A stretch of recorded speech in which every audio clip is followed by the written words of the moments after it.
Is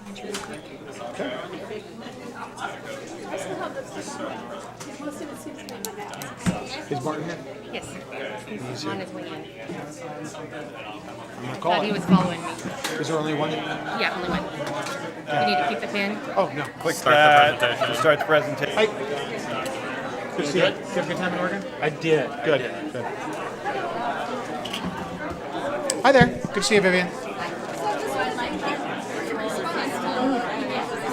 Oh, you're welcome. Yeah.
Okay. Everybody ready? Are we missing? Are you ready?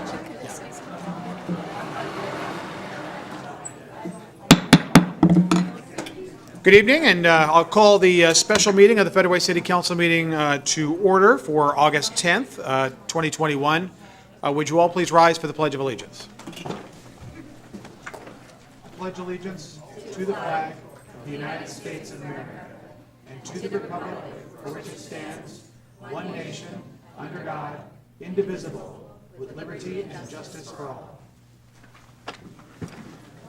All right, thank you for being here this evening. We've got a good presentation here for you, and we're going to hear from the public as well. Also, before we get started, I need to excuse Councilmember Tran. He had a family matter come up, so he is unable to attend this evening, and his absence is excused, and we'll do so at the regular meeting as well. With that, we're here for a study session for the King County Health Through Housing Program. We have a presentation from Leo Floor, the Director of King County Department of Community and Human Services. With that, Leo, the floor is yours.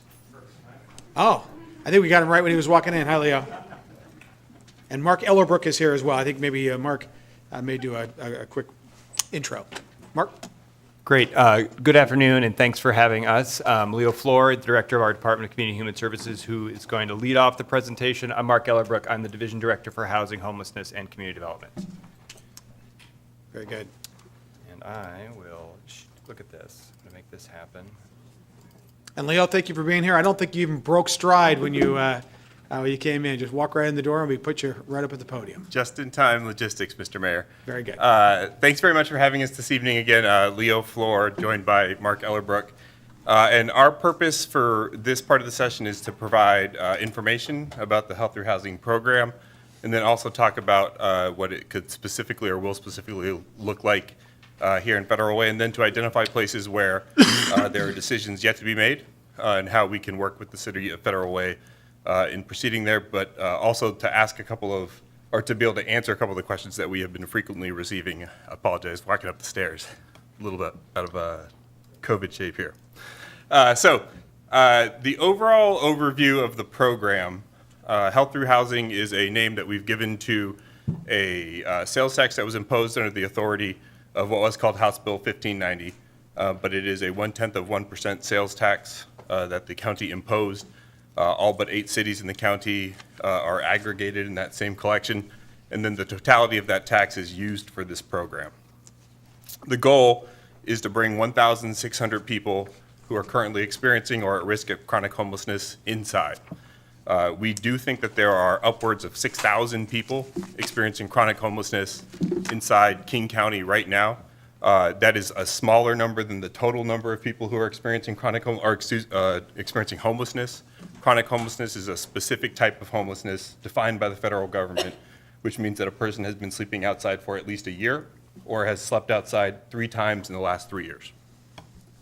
The overall program has a couple of components, and they're really possible now in a way that they haven't been in a long time. So the first is single room settings like hotels. What we've learned over the last year, and certainly if we go about 17 months back in time, is at the onset of this pandemic, we had a number of people who were living in conditions that were normalized in our community at that time. Inside of shelters, our goal was to put as many people as you can into a single shelter to pack to be as efficient as possible.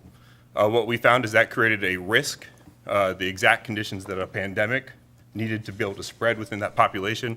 We identified that we had a lot of really high-risk shelters, moved folks into hotels, and then we're able to study the effects of that, and that's something I could talk about in a little bit. But it is safer for people to be in a single room as opposed to a congregate setting. The second is we have an opportunity here. Normally, if we were to build affordable housing and we do that, the time from when you fund a project to when it actually has people coming into it, 3 to 4 years. This is an opportunity to house people immediately.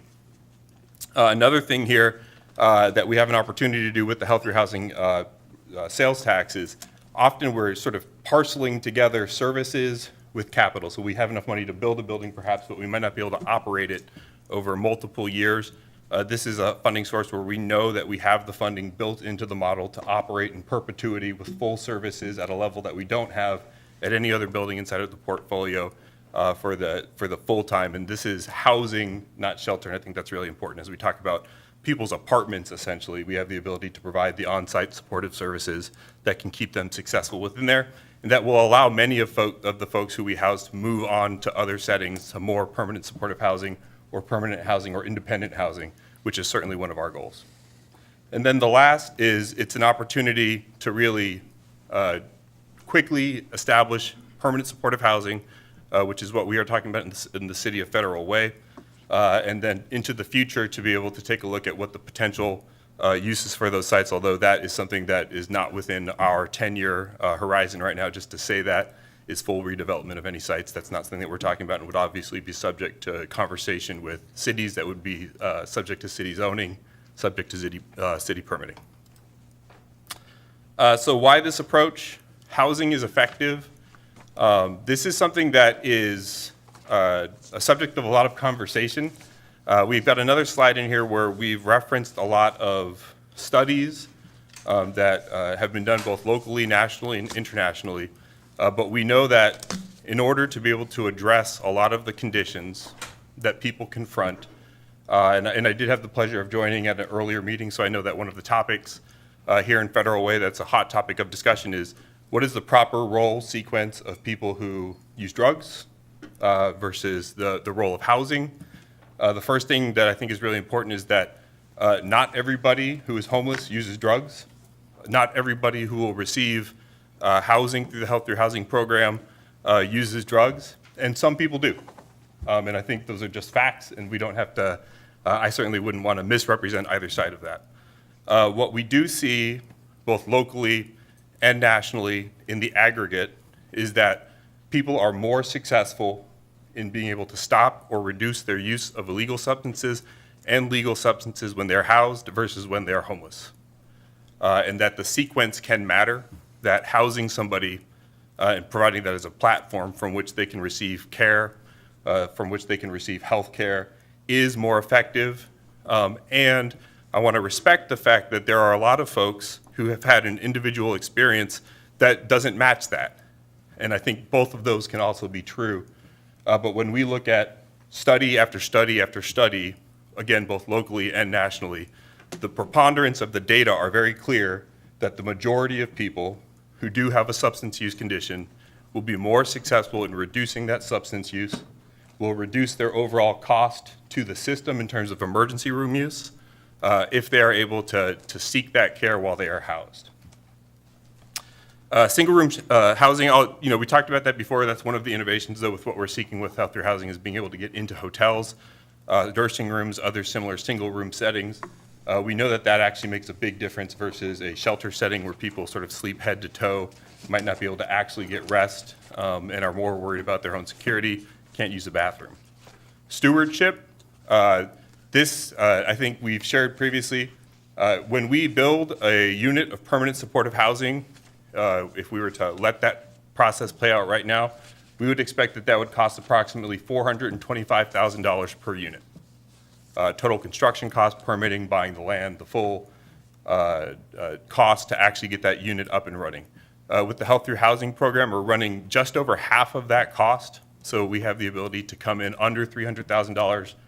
Depending on the unit, it's varied, but across the whole portfolio, I think we're coming in at about $270,000 per unit of total construction cost. And so it is an ability to make housing available faster and for less money than would be possible if we were purchasing and building housing immediately, which is the normal course of business. The other aspect of stewardship, and I'd mentioned this before, is that it is true that folks who are unsheltered are among the most expensive folks to care for in our community. Their health is affected. They seek their care in emergency rooms. They often are incarcerated, which is a pretty common response to folks who are unsheltered right now, which is also expensive. And it is, again, a thing that we see as we take a look at the data, that it costs less to the overall system, and it is better for people for them to be housed versus incarcerated outside or treated in emergency rooms instead of primary care settings. And then the last thing is that it takes us all. This is a regional problem. We say that a lot. So I think another way to say that, homelessness is everywhere in King County right now. I know for a fact it's in Federal Way. I've heard from a lot of Federal Way residents who've indicated that there are people outside in Federal Way right now. They are outside in North Bend. They are outside in Seattle. Again, thousands of people will sleep outside tonight in King County. And when I say thousands, it's not 1,000, it's not 2,000, it's not 3,000, it's not 4,000. 6,000 plus people will sleep outside tonight. And that number is going to grow unless we do something different. Part of doing something different is being able to generate collectively, and this is the other part of regional, that all of us working together, we have a regional revenue source in the Health Through Housing sales tax. We have regional distribution now and are still working on that of Health Through Housing locations. So Federal Way, Redmond, Renton, I think 4 in Seattle, Auburn, and we are seeking 3 more buildings in the north and the east of the county right now. And so a regional approach, a regional collection of facilities and buildings to address a regional problem that, again, it just could not be clear. It's been getting worse. It will continue to get worse. And what we are doing right now has not been to scale, and this is an opportunity to hit that scale and to do it in a way where we're working together as a region. So I just really hit this point. I know that, again, for some folks who will want to do research, I've included here links to different things. The first is a link to essentially a list of studies that have been collated by a local coalition. To be an honest arbiter of facts, this is a coalition that advocates for the efficacy of housing. But they have their assembled research that demonstrates, again, both locally and nationally, the efficacy of housing people and what that can do for their health, what that can do for their ability to stay housed, what that can do for their ability to reduce costs of the overall system, and what that can do to reduce the level of homelessness in a community. I've also included the reports from the University of Washington that conducted specific study of King County purchased and operated at this point, shelter that was in a hotel over the last 2 years for a both recent and local look at this. And I just want to acknowledge here that for some folks, this will be something that is useful to them to take a look at. There is, again, I feel, a preponderance of the research and evidence are pretty consistent on this point. And I also want to say that that doesn't mean that it works for everyone. If we had that one thing that you just do this and it solves homelessness for everyone, I think this would be a much easier conversation. It'd be a much less complex one, certainly.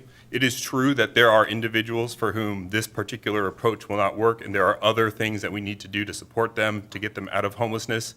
And this is the thing that is the most effective for the most people. And when I say this, I'm talking about the ability to provide housing for a person to live there, and in this case, they'll pay a portion of their income as permanent supportive housing, so they'll have to pay 30% of their income. If they don't have income, 30% of zero is zero. But if they, for example, receive Social Security benefits, and the majority of folks are at least eligible for that, they'll pay 30% of that benefit to be able to live within this housing. And this is what we have found to be the evidence-based solution that is effective on a problem that all of us agree is a problem. I again, have yet to encounter the person who says homelessness is not a problem. I think we all agree on that. And then it's just what is the solution that we can pursue together at scale to be effective against that. Mark, I don't know if you want to jump in here and talk eligibility. Sure, I'm happy to do that. Thanks, Leo. Again, Mark Ellerbrook for King County. So Leo did a good job of introducing the concepts and talked about the population and described it at the beginning. There's really focusing on two primary groups of people. These are folks experiencing chronic homelessness in our community or folks who are at risk of chronic homelessness. So those kind of descriptions are up here, and Leo touched on it. From just a kind of data point piece, these will be people who earn less than 30% of median income, likely dramatically less.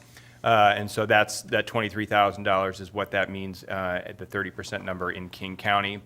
Leo touched on this. Somebody who is chronically homeless is an adult or is a household, so it includes an adult with some form of a disability. It's either a physical disability or behavioral health condition that might be disabling, and then is either homeless for 12 months or more, or has experienced a total of 12 months of homelessness over the last 3 years.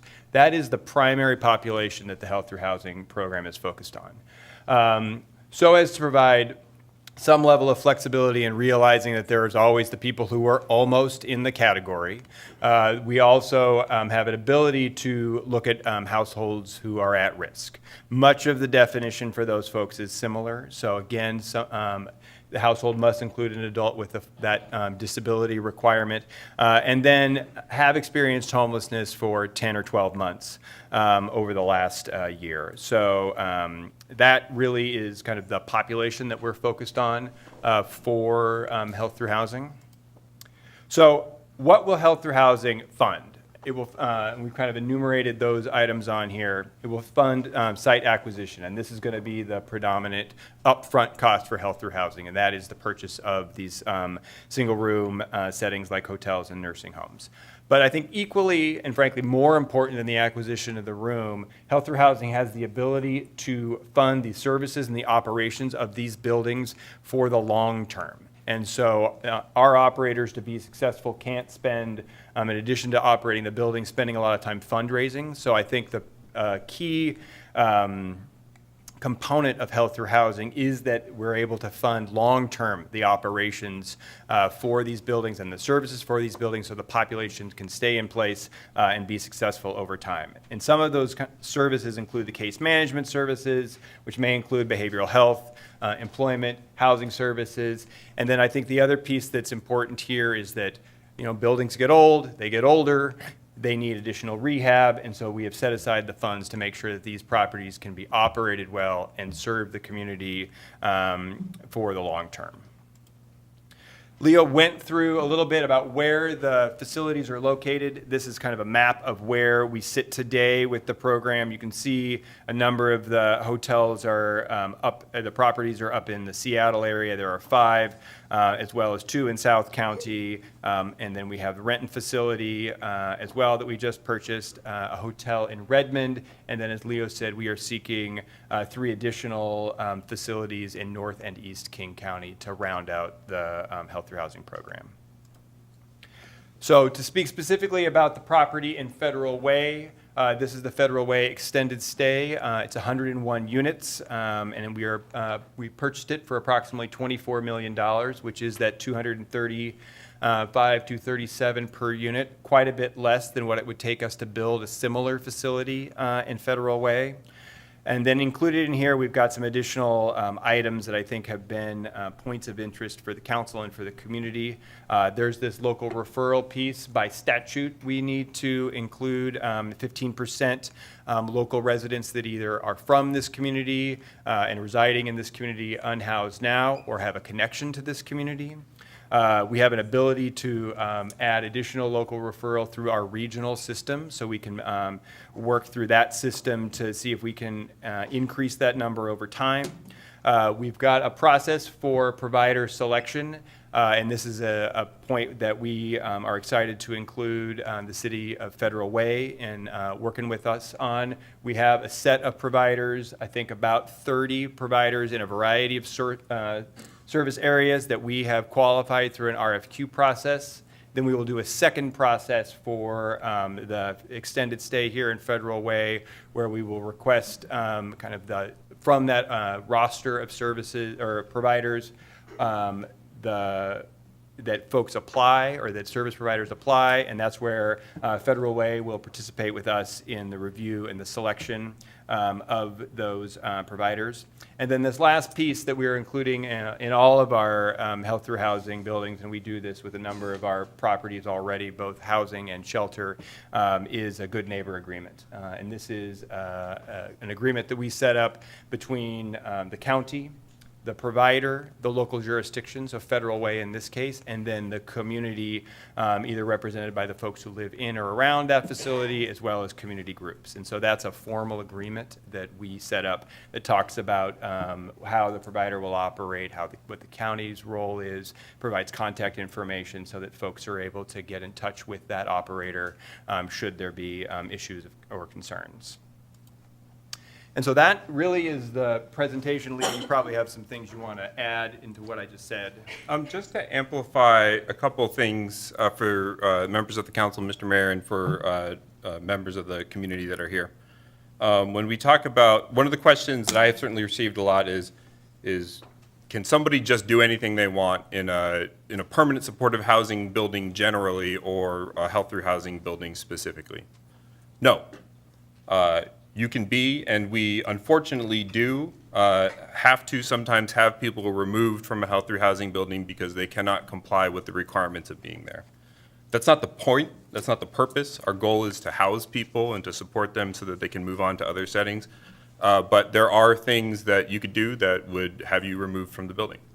One of the specific forms of that question is, can a person do any type of drugs that they want to, no matter what, inside of a health through housing building? If it is illegal outside, it is illegal once you come inside of the building. If it's legal outside of the building, it's legal inside the buildings. And I only say that not to be sarcastic, that the building has no significance. The rules don't change, the laws don't change once you enter a building. We also know that there are a number of things for which it's difficult for law enforcement to respond, or to respond durably, even though that they are illegal.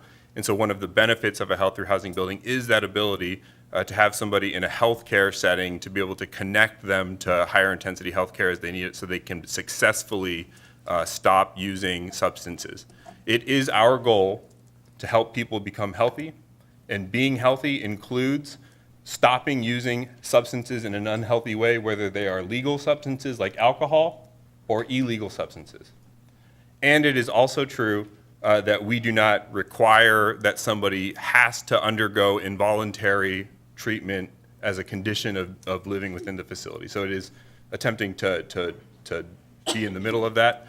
I will say, and our colleague Mario here has extensive experience with the system, we also operate the system that conducts the involuntary treatment assessments across King County for people who will be forced or compelled to receive involuntary treatment. And that is not a system that has a high rate of success of stopping people from using drugs. It is a system that works for some people, though. And I think that that's one of the main things that we want to get across is health through housing won't be the only thing that works, but housing is a component of an overall strategy. Involuntary treatment numerically is not an effective way to stop people from using substances in most cases. It is a way to, when a person no longer has capacity to care for themselves, to get them to a state where they can, and that's a high legal threshold. And that is the right intervention for some people, but not for most people. So when we say treatment and services, this will be the most treatment accessible location, or all of the health through housing locations will be that we have in our inventory. We will fund services at the highest level that we do for any permanent supportive housing in our inventory. We have a stated goal to get on-site behavioral health care providers and to be able to provide what we call treatment on demand, which is the ability to get into treatment within 24 hours of seeking and requesting it. And that's something that we'll be supporting at Health Through Housing buildings. And then the local referral question, which I understand is of interest to the city, certainly to council members. As Mark mentioned, we have a statutory it must be 15% at a minimum, but that is at a minimum. And what we find is that the majority of people who are unhoused want to stay in their community. In fact, there are a number of people who would rather remain unhoused than seek or accept housing far away from their community. And so one of the assets of the map that Mark put up, or that we described about building a network across the region, is the ability to have access to housing closer to where people are experiencing homelessness. And most people stay in and around the area where they were connected before they experienced homelessness. Now, I want to be clear about what I'm saying, because this is another one of those things where somebody might hear that I'm saying that everybody is experiencing homelessness exactly where they were. That's not true. Some people have come from other places. Some people have come from other cities, might have come from other countries. One thing that we see is that's true generally of the population of King County, that we have a very high percentage of people who were not born in the United States, in the state of Washington or King County, and they are residents now of King County. And then it is also true of the majority of cities in King County, that we have a very high percentage of people who were not born there, but who now reside there and are residents. And so we do see that in the population experiencing homelessness as well. And so I want to be clear, we're not saying that everyone is from exactly where they were. And what we find is that in sort of survey after survey, the majority of people experiencing homelessness remain around where they were last well connected, because that is important to them, either socially, emotionally, or in some cases, just practically and financially. So just wanted to accentuate those couple points that we believe that this is important, effective, and frankly, the evidence-based solution that we have to a problem that we all agree is unacceptable in its current form, and that anybody who watches the sort of indicators and drivers of homelessness, who is being sort of candid, would say will continue to get worse unless we act in a way that we have not to date, to go at scale and do the things that we know work for a county that is this large. We have the ability, we have the resources to make a difference on a problem that we have not been able to make a big difference on yet. So, Mr. Mayor, council members, that concludes the formal part of our presentation, and we'd be happy to answer any question that we can. Very good. All right. Council President Hunt. Thank you. I have two questions. One is on the Redmond question and answer page that we were sent in July. It says, who qualifies for health through housing? The last bullet is unaccompanied homeless youth or young adults, which was very exciting to me because we have unaccompanied youth who are homeless throughout King County, and they're very, very hard to get into housing. Is that true that that unaccompanied youth under 18 can be housed, and what services would you provide for them? And then my second question is, at the August 2nd council meeting in Auburn, Mayor Backus made a statement. She was talking about health through housing, and she said that Auburn is working closely with King County. They are not bringing in individuals outside of our community or South King County to utilize these beds. When I spoke with someone in your department, she said that it was a 15%, and that people in Federal Way who were homeless could be housed anywhere throughout King County. So I found this statement from Mayor Backus to be very interesting. Thank you, Councilmember. Council President, excuse me. The answer to the first question is that unaccompanied youth are eligible to receive housing by virtue of both the state and the county ordinance, the state law and the county ordinance that create the program. It is not our practice to mix minors and adults within the same facility unless it is a family-specific facility. And the focus of the Health Through Housing program is on the chronically homeless adult population, which is the group of folks that is largest in number and has the least other resources that are available to it. We are not planning at the Federal Way building to have it be an only minor facility, and it is true that facilities need to sort of either be a minor facility or be an adult facility, again, with the exception of families where there's a particular approach that we take where you could have minors and adults. I would not presume to characterize Mayor Backus's statements for her, Council President. I do know that I have personally, and certainly our entire team has been in contact with her staff. I think if I were to hazard a guess, what Mayor Backus is describing is actually the same intent and hope that we provide here for Federal Way, which is that it is a local resource, that it is a place where folks from this community can establish a home and have an apartment within the facility, and that it would be complete success, I think, from our perspective, that it is primarily or exclusively populated with folks who have experienced homelessness and have ties in and around the city of Federal Way. I think the nuance that we try to be very transparent about is the difference between what we can guarantee, and even the state law doesn't go so far as to guarantee. It basically says this percentage of rooms must be set aside unless the local community does not have the ability to provide eligible folks who could fill those rooms. I don't think that's going to be the case in any part of King County. But I think it's that space between the requirement and the guarantee versus the intent and the animating idea of creating facilities across the county so that people in all parts of the county can find a home near where they're from. All right, so we've got Councilmember Asafa-Dawson and then Councilmember Kraft. Thank you, Mayor. Thank you for the presentation.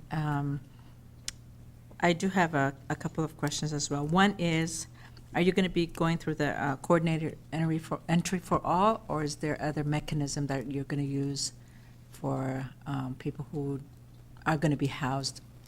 And then is it first come, first served, or do you know what the criteria is at this point for housing? I'll actually invite Mark to give some detail. Just as a headline, though, the primary system is the coordinated entry for all system that will do all of the, certainly of the non-local referrals. We're actually working to change that system right now. Without jumping into a bunch of detail around the advent of the new Regional Homelessness Authority, which some folks might be aware of, is actually, they are becoming the new agency that oversees the coordinated entry for all system. They are changing the way that that system functions, but the change in function will not affect the fact that coordinated entry for all will be the primary referral system for all permanent supportive housing inside of King County. Mark can speak to some of the intricacies around first come, first serve versus other types of risk factors and vulnerability factors that we account for. Sure. Thank you very much. So I think to talk about the coordinated entry system first, and then I can talk about the kind of local piece. The intricacies of that and the way that the coordinated entry system operates, not just in this county, but frankly nationally, is that it is a prioritization process. So the folks who have the greatest need are prioritized for the housing. And that is sort of the standard by which HUD and the Department of Housing and Urban Development sort of states that coordinated entry systems should operate. And frankly, that makes a lot of sense because you have highly resourced buildings, whether they be permanent supportive housing that we are building from scratch or permanent supportive housing that is part of Health Through Housing that have a lot of resources in that space, services, access to healthcare, those components. And so we should actually be prioritizing the folks with the greatest needs to be moving into those spaces. And so coordinated entry is set up to do that exact thing. I think what is exciting about Health Through Housing is because of the magnitude and the number of units that we're going to be bringing into the system over the next 6 to 9 months, the ability for us to actually move people into housing quickly is going to be unprecedented in the system. And so right now, we may only on a monthly basis be able to move, about 60 folks indoors in any 1 month. When we're bringing in this many housing units, we're actually going to be able to bring in, literally hundreds of people inside over a short period of time. And so as we look at the coordinated entry system and the prioritized folks, what that means is that we're actually going to get to a lot more people, and that there will be an ability to match people up with their local area in a way that we have not historically had. So I think that's one kind of exciting piece that's going to come along with the health through housing and the number of units that we're bringing in.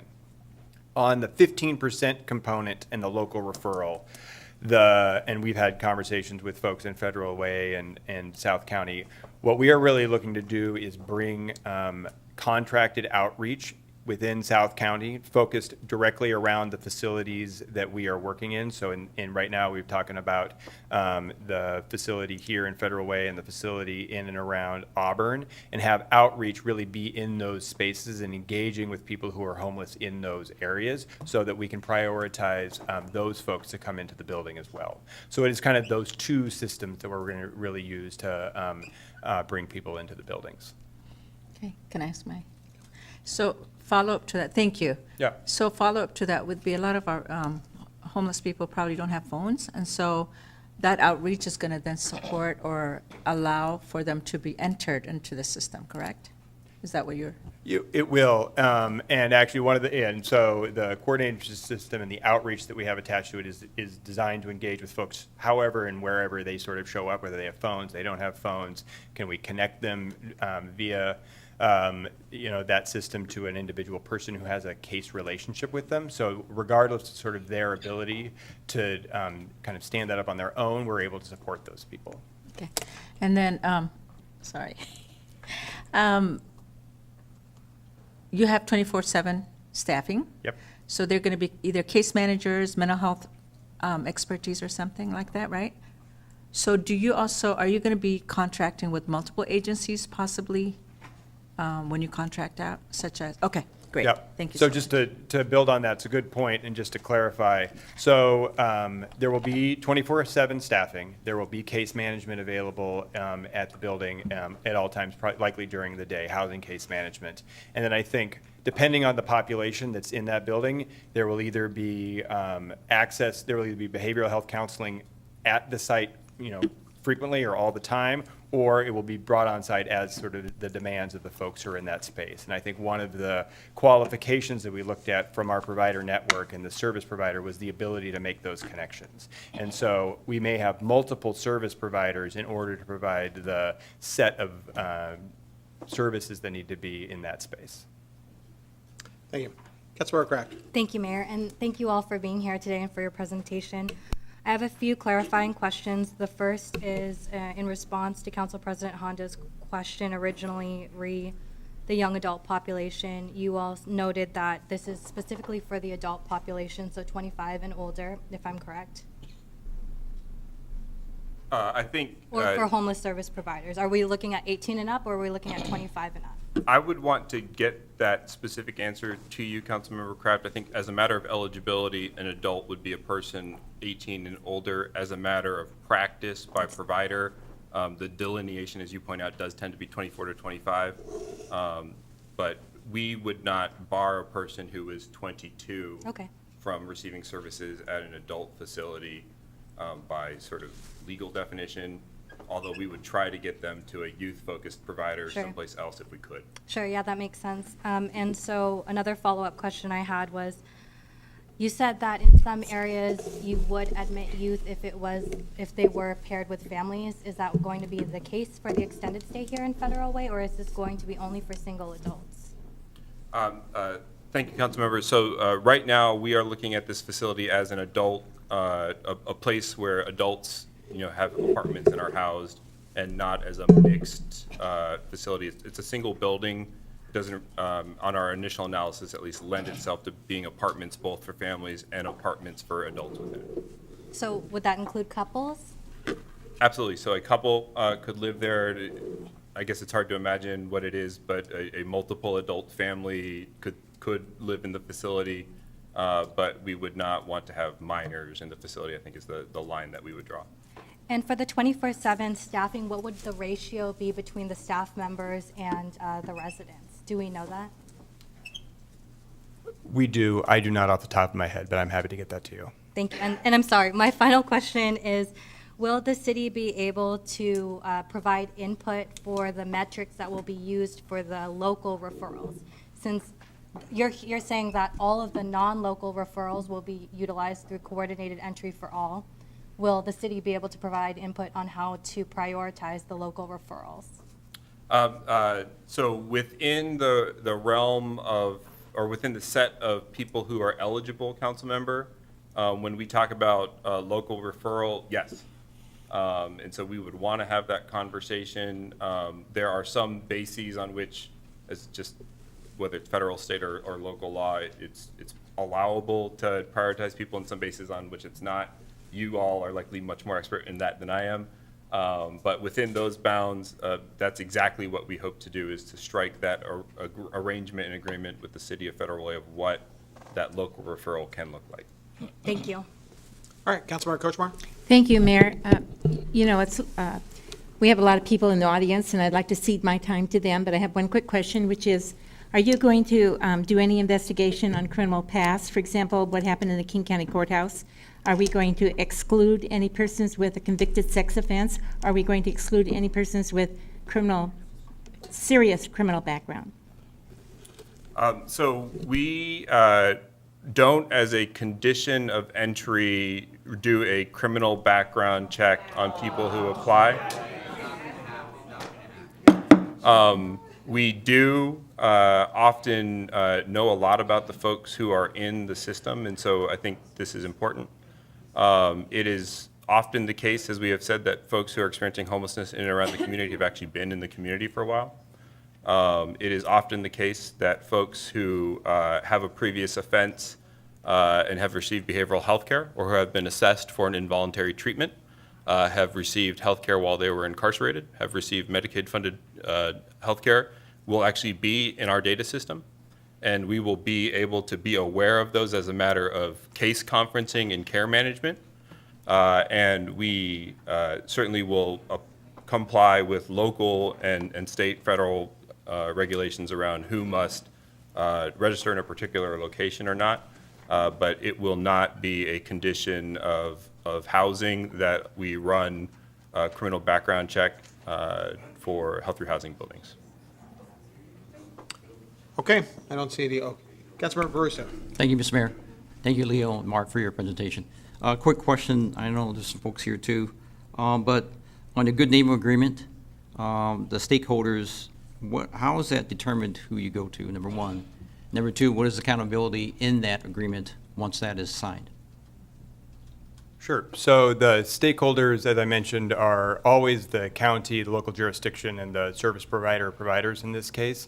And then I think we reach out through the city and your connections with community or community groups to identify who else from the community would want to participate that, and invite those folks to come in and be part of that group.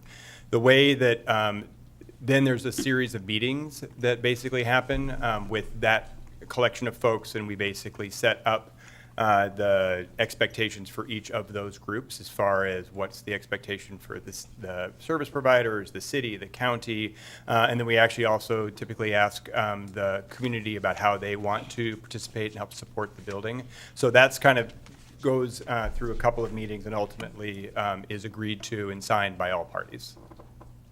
Okay, so then, do you have an agreement in writing already? Did you guys create one already? Not for this particular site. We have them in writing for a number of other sites already. Okay. Is there a way that we could see a model or a template? Sure, happy to share it. Thank you. Council President Hines, did you have a quick follow-up? I do. You realize that there's a school very close to this site? So would you not want to be a little bit, at least know the backgrounds of the renters that you're putting into this building because of that? So what, and I think this is a really good question, where there is a registration requirement or there is an existing local, state, or federal law that would bar a person with a particular status from being in a place, that applies in these buildings too. And Please. as is the case with all of the housing in the area.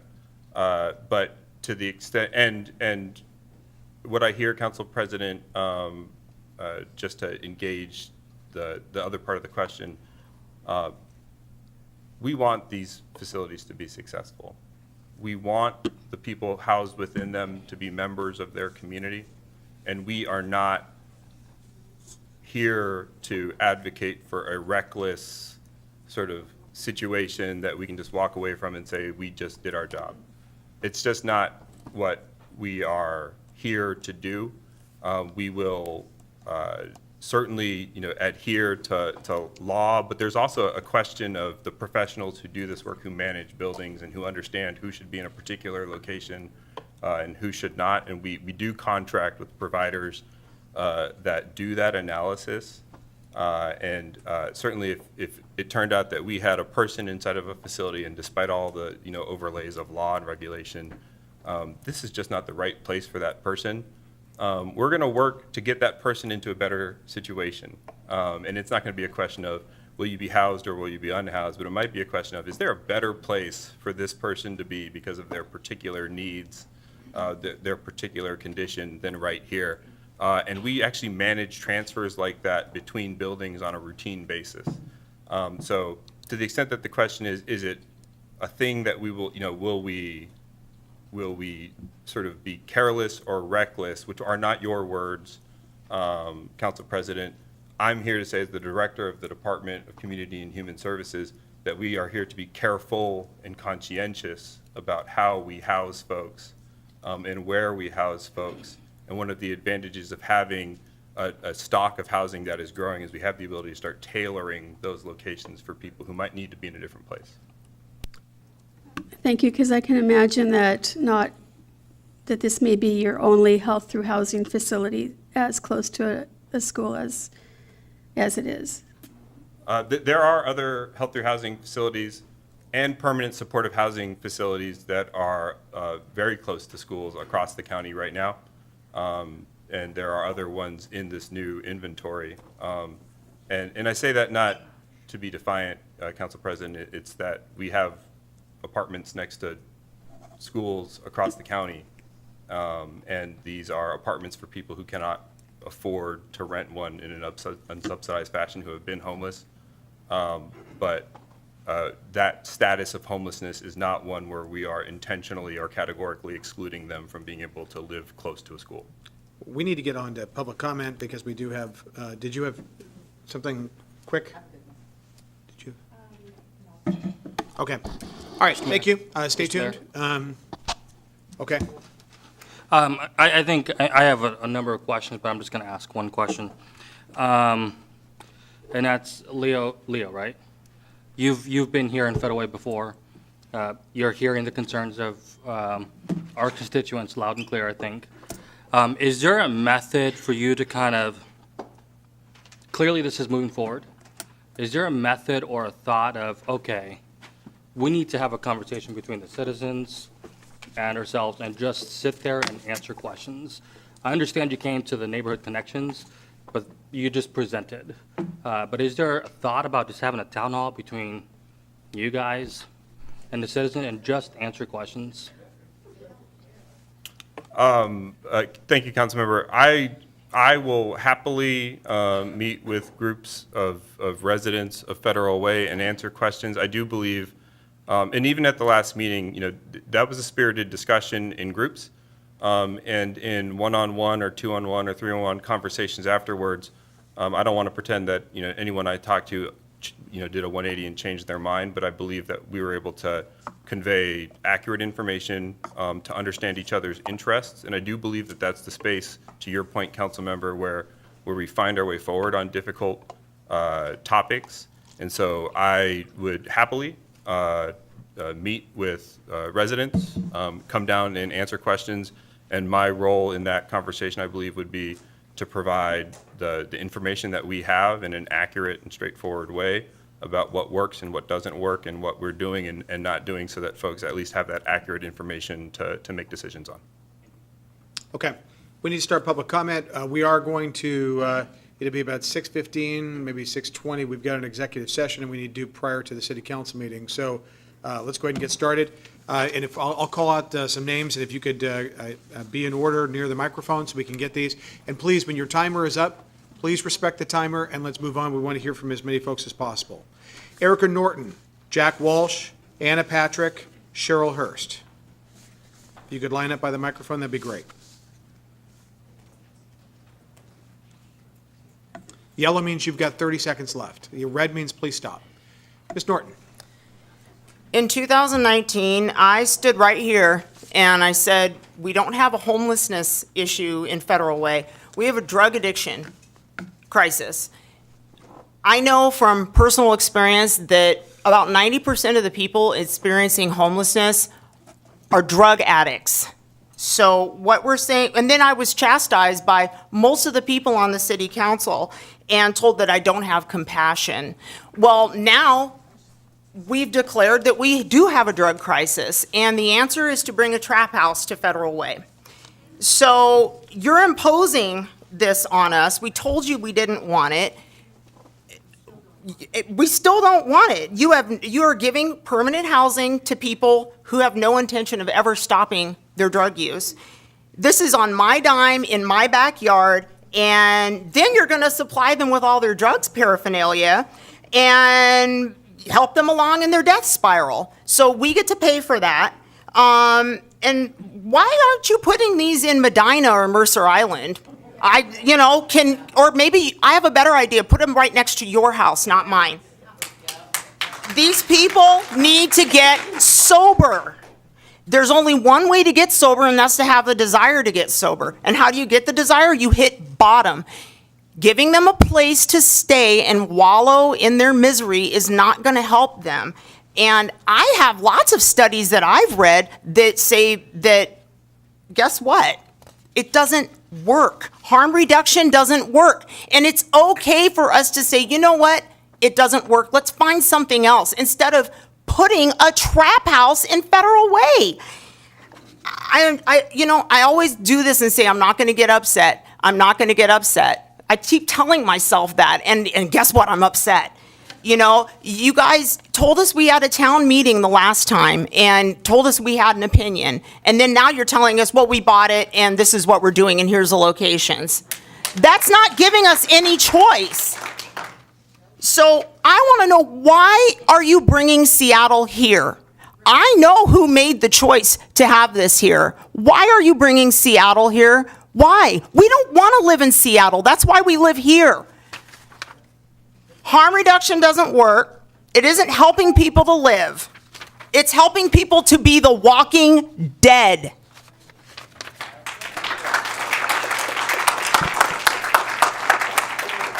Jack Walsh.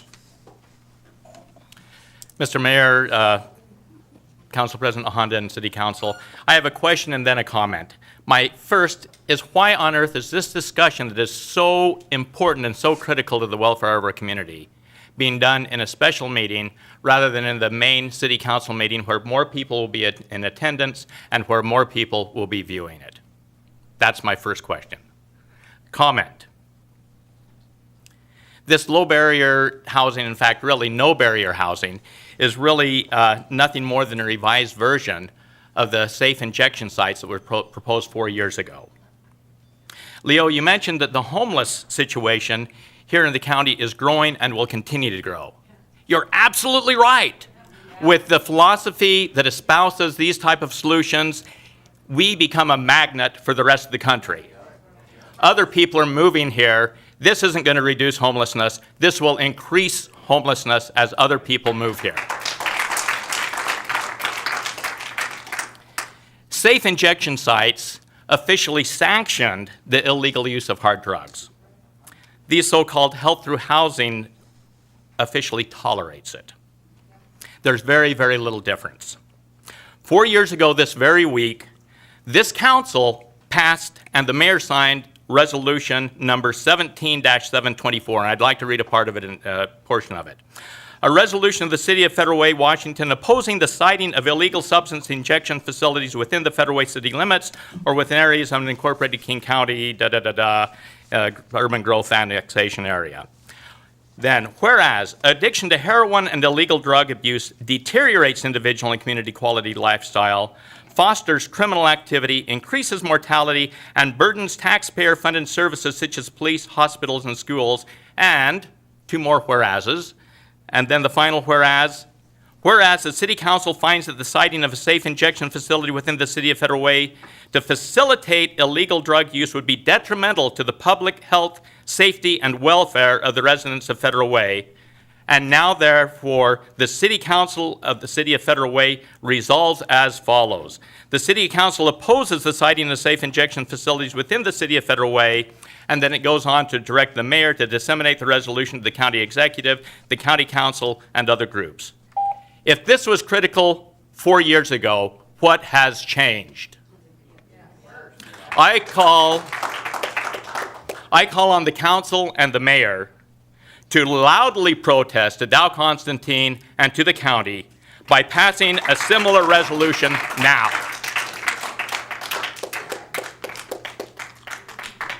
Anna Patrick. Okay. Good evening, Mayor, Council President, council members, Federal Way residents, and business owners. I would first like to express that I don't think this is a wise decision, obviously, for the county, and am disappointed in the lack of pushback by our city leaders. You could not have picked a worse location, in my opinion, right next to a multifamily apartment homes, housing large families and adjacent to a walkway to school. I've lived near a drug house, and I've lived near a shelter that served homeless addicts and mentally ill that were displaced from the jungle in Seattle. So I know what this is going to look like. And this is going to be on a multiplied scale. Since housing, use of hardcore drugs such as heroin and meth and crime are all being categorized as health issues, I want to express my concern about the integrity of data as we move along, especially since this is often being referred to as an experiment. With decriminalization, we have less arrests and therefore less data. King County is focused on the homeless who are being housed with a very high threshold of removal, from what I've heard. Myself and many in my community are concerned with impacts on community members and businesses. I've learned that the city mayors serve on a board of Valleycom, and I want the mayors to work to preserve the data via 911 calls. This is very important. While King County is not likely looking at nearby impacts, our community members are, in order to collect the important data. In some of the Housing First in Seattle, I think it was DESC, they came up with a workaround for the specific calls, and as a result, loss of data. Also, I would like to expect that the city would reach out to local businesses and apartments and work via interpreters as necessary to help empower those who are in the community who will be impacted to resolve issues as they come up. I will finish with the following questions that I'm hoping to be addressed. Since I often hear the Housing First works, please define this. We need to hear what the definition is. When do we decide it doesn't work and shift towards a different strategy? What's the end goal and what are the parameters? Who will be moved to Federal Way to live in the housing and why? I heard that they'll be matching people up with the local area. What does that mean?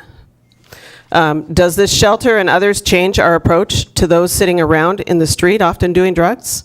So those are the questions. Thank you. Cheryl Hurst, and then Jeffrey Tancredi, Ken Blevins, Jacqueline Copley, Allison Fine. If you could be ready in that order. Good evening, Mayor Farrell, City Council, citizens here, citizens everywhere that are between here and Auburn. If Thomas could please, if it's possible, to put up the map where the housing's going to be, please? Could No, you have please him? just give your comment. Okay, We're well- at a very tight timeline. Okay, so I get my timeline. So my timeline is. Please use your there's- 3 minutes to speak. Okay, thank you. So in between Auburn and Federal Way happens to be unincorporated King County. Irregardless of anywhere else that there is between here and there, there's still schools. There's nearly 500, that was 3 years ago, 500 homeless kids in the district.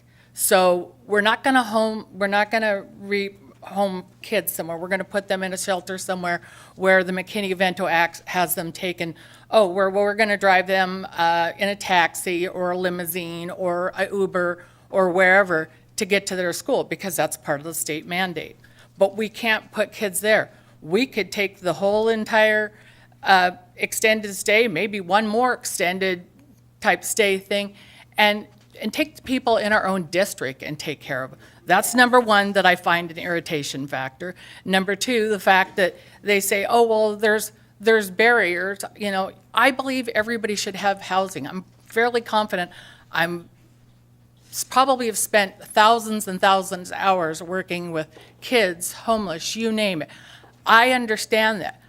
If it's going to be, it needs to have a lot more barriers. It certainly needs to have something where, oh, hey, well, where are we going to put the kids? Where are we going to put them? So far, nobody has an answer. The directors didn't have the answers for some of the things, which were great questions from City Council. In the realm of the whole situation, so there's 6, 7, 8, 9 of these now. There's going to be 10, 12, 13, 14 of them. Okay, the next ones are going to be north and they're going to be east. But yet there's 2 in the proximity, you know, at the King County line. So, oh, okay, let's just give it to King County. What are we doing for our kids? Is anybody doing something for our kids? Just somebody think about that? We're one of the largest districts besides Seattle District, one of the poorest districts. So if you think at 67.8% reduced lunch that we don't have some homeless people here with children, you're mixed up. So you got your little hotel. I'd like to see you putting families in it. And I don't care if you say, oh, well, it's not room for 5 or 6 or 7, then pick families with 2 or 3 kids. They're sleeping in their cars. They're sleeping on their friends' sofas. And I can tell you, as being a mentor to a family of 5 that used to sleep on people's couches and cars, they got a house now, and it wasn't because of freaking King County. Jeffrey Tancredi. Yeah, thank you, Mr. Mayor. So I think it's very important that the leadership of the state of Washington, if they feel that this is so important and that this is such a great thing, that they would set the example and put one in an area not that far away, maybe within a couple of miles of where they live. And I say that with all due respect, okay? And here's why I say that. I was fortunate in the United States Army to be a company commander. That's a very difficult position to get. You have to be selected by your colonel. Okay, as a company commander, my soldiers had to qualify with their M16 weapon twice a year. And so did I as a company commander. I had to lead by example. My soldiers had to be proficient in all the different skills that a soldier has to be proficient in. And so did I. Just because I was the company commander, it didn't mean that I could just squirm away and kind of, you know, hey, sit back, I'm the commander. No. The soldiers had to get on their protective masks to guard against a chemical attack. They had to do that, get the steel within 15 seconds or less. I had to do the same thing as a company commander. So the leadership of this state, whether it's the governor, whether it's the King County executive, lead by example. If it's such a great thing, if it's such a great, awesome thing, put one in the area where you live for about 2 or 3 years. Bring the folks who are homeless and all the downtrodden and all that, bring them in there, and after a couple, 2 or 3 years, then come back to Federal Way and brief us and let us know how it went. Okay? So that's why I just don't have any respect, not you all, because I love you guys, but I have no respect for King County. They didn't arrest these people for loitering and you know, all the different crimes. They may be petty, but they were never arrested. So now it's a big thing. And now you're going to shove it down our throats. And another thing is, I'm a retired immigration officer. I know where you're putting that. And I know the demographics of Washington State. I know how many Ethiopians and how many Kenyans and how many Nigerians and the people from Ghana and Southwest Asia. I know the percentages of people that live in this state. And there's a lot of folks that come from other countries that are refugees and asylees that probably live over there. And it's egregious because you know those people aren't going to fight back. You know they're not going to fight back because they're trying to get a footing in America. Okay, some of those people had credible fear of persecution in their country, and that's why they came to America. And now they're over there and they're subjected to that. So that's very, very concerning to me is the motive of why this would be put in an area where you have a lot of folks from, let's say, Africa, Southwest Asia, Central and South America who are trying to get a footing in this country. So I'm sorry, but this is the wrong way to go about this whole thing.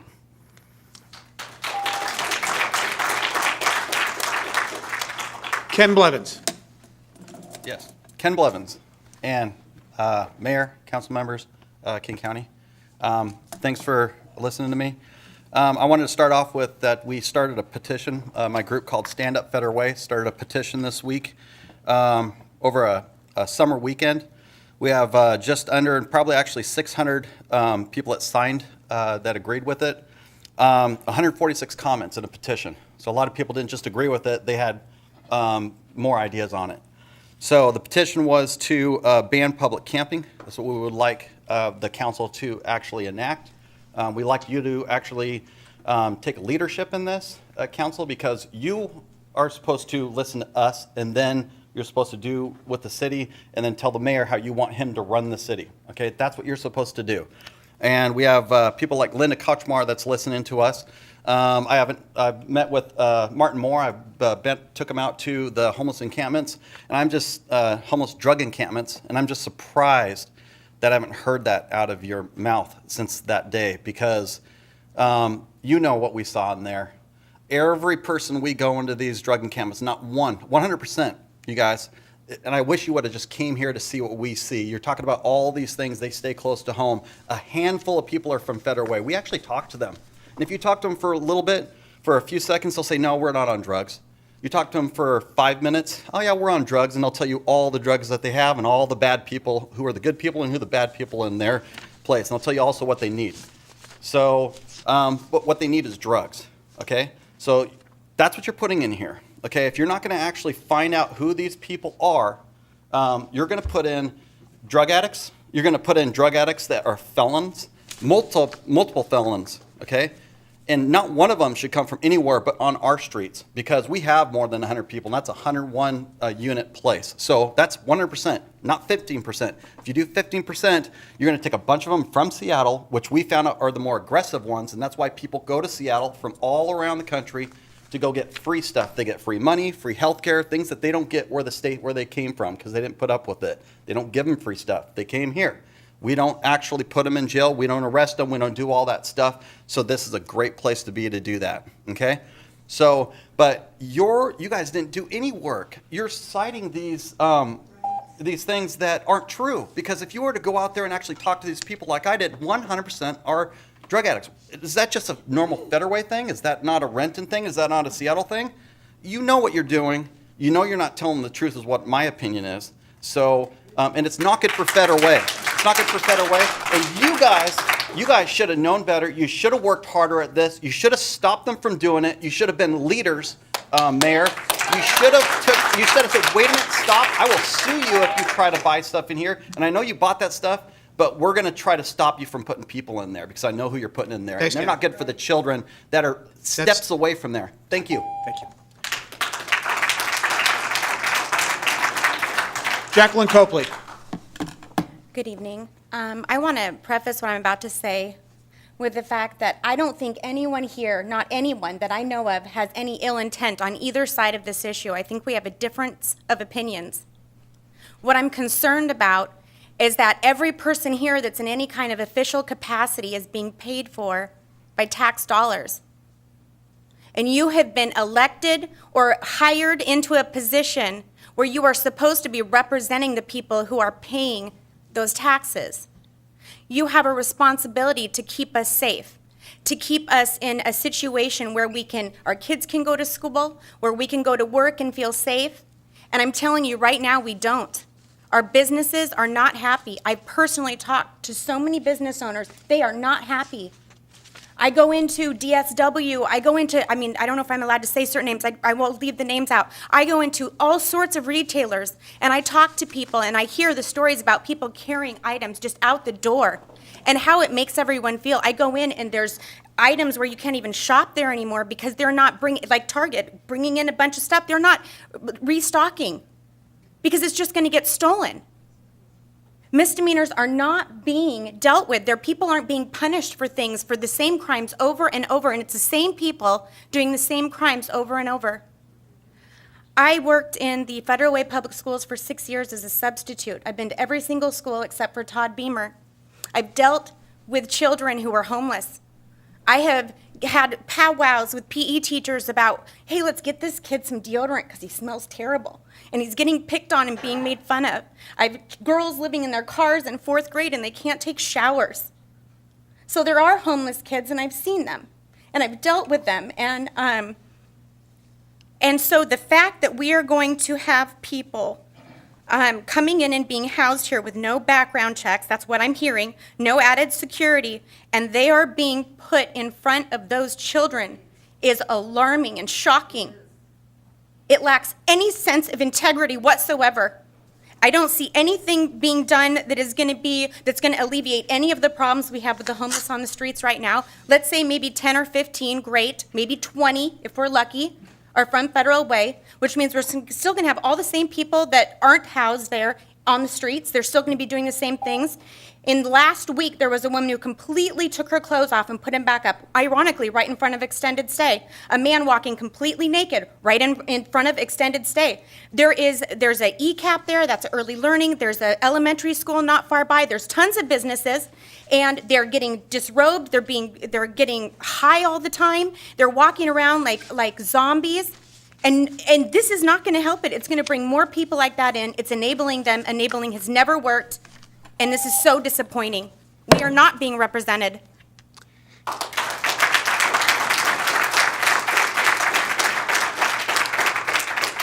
Okay, so we're going to hear from one more speaker, that's Allison Fine, and then we'll carry over the, hopefully the folks that were ready to give comment can stay for the next meeting, for our full city council meeting to give comment, and that would be Gordon Bach, David Mandeville, Susan Hastings, and Jeffrey Hastings. But we'll have to, council, what we'll need to do as soon as this comment is over, we have the executive session, we need to get to that, and we'll need at least a couple minutes. So we'll start our regular meeting just a few minutes late. With that, Ms. Fine. Yes, I Yes. can go with that. All right, thank you. Thank you for letting me speak, Mayor Farrell, Council President Honda, and the council. Thank you, Mr. Floor, for coming today and having a little preparation this time and being able to do a presentation. To my council and the community, I can't say that I don't disagree with our last speaker in terms of the fact that I think that this place should be full of people who are from here. I absolutely agree that if we are going to fight a fight, it should be a fight about the right things, which is filling that building with people from Federal Way that are already in our community.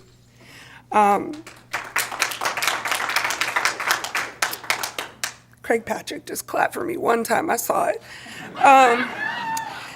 We'll make sure the minutes reflect it. Please, thank you. Health for housing, but we all saw the facts, and some of us just don't really want to accept them, that the Health for Housing is a program that is coming, and we heard what the plans are, and some of the fear-mongering rhetoric that's being told in the community is just not true. I've heard, I would like my time, please. I've heard, let them move into the hotel and they'll just all shoot up and die, but they don't die in the woods. We've had less than 5 deaths in the last few years in the woods, so I don't think that that would change much. In fact, this is a program to hopefully get some of these people healthy. We hear, who's all gonna pay for this? We are, the taxpayers are, absolutely. But if we lock the houseless up, which is what a lot of people wanna do, who's gonna pay for that? Oh, we are, because we pay for the jails too. So we're paying for it either way. The response in the room to the criminal background question, I just don't get it. The folks are going to be in our community either way. So whether we want them in a house where they might take advantage of those services, or whether that we want them in our community in encampments and just sort of wandering around, I'm not sure why it matters where they are. I'm not sure that it matters whether they're background checked, because they are going to be in our community. I can wait. Go. I'm also confused about the amount of complaints that are aimed at our city council when this is a housing program brought by the county. I asked this question at the town council meeting we had, the community meeting, and I heard from someone in this room, because our county council meeting, our county council member doesn't care, he doesn't listen to us. That should speak volumes to many people here. I also don't hear a lot of alternate solutions except for locking the people up, which it just doesn't work, and people do not get better that way. At the end of the day, I will continue to ask my community to be the best that we can be and figure out how we can figure out what the real problems are, fight for the real problems, and then move forward as a community as we should. Thank you. Thank you.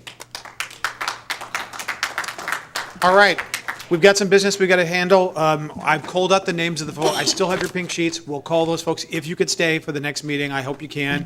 I want to say on behalf of the council and all city government, thank you for coming today and telling us and bringing your passion as well. And for the folks from King County, thank you, Leo and Mark, and thank you very much. Appreciate it. Okay, more to follow. We are in recess for approximately 20 minutes for executive session. Excuse me, I got to read this out, you guys, so please, just for a second. For potential litigation pursuant to RCW 4230-1101I and collective bargaining pursuant to RCW 4230-1404B, we'll be in recess for 20 minutes for that purpose. Thank you.